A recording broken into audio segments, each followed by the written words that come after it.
We start tonight with Prairie ISD. You just heard Doug talk about it. The board voted to move forward, terminating its superintendent, who's been on the job for less than a year. It's eye-raising for sure. The decision made earlier tonight following weeks of speculation about what exactly Jorge Arrendondo did to deserve this. We've got our J.D. Miles live right outside of the school district's administrative building.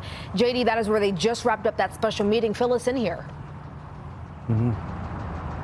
Nicole, the board's decision comes just 2 months after placing Dr. Jorge Arrendondo on paid administrative leave. Now, this is a proposed termination, which means the district will now go through the formal steps to end his employment, but not before tonight hearing from nearly a dozen citizens who scolded the district for not even giving their new superintendent a chance to succeed. You are not allowing Dr. Arredondo to use his leadership style to improve and enhance our district, which is what he was hired to do. That's one of the citizens who spoke out in defense of Arredondo, who was not present at tonight's meeting. He's been on administrative leave since September and still receiving his $317,000 a year salary. The board vote was 5-2 in favor of proposed termination.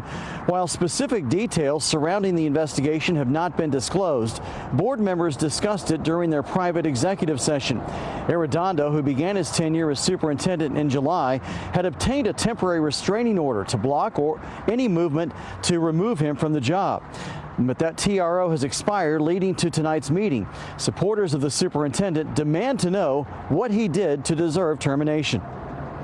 School board has been really focused on spending a lot of our money that I believe should be focused on the teachers and the kids. And I don't know that this is going to be over. Or probably, I don't know, Dr. Arredondo will probably want to appeal. And this is just going to drag on, and it's just not a good thing for our district. We can't go into detail because it's, executive session. But based on my opinion, there's other options. That's school board member David Espinosa, who I caught up with after the meeting. He says he supports, he voted against this, and he supports another alternative such as reprimand, suspension, or even a growth plan. Now, we did get a statement tonight from Arredondo's attorney. It reads, I'll read it to you.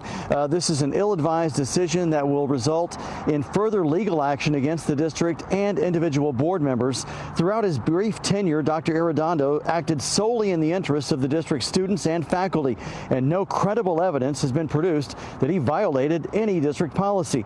Dr. Arredondo is obviously disappointed, as are many in the Grand Prairie community. However, he remains confident that his name will be cleared and the motivations behind this wrongful termination will be exposed. That from his attorney, Mary Nix.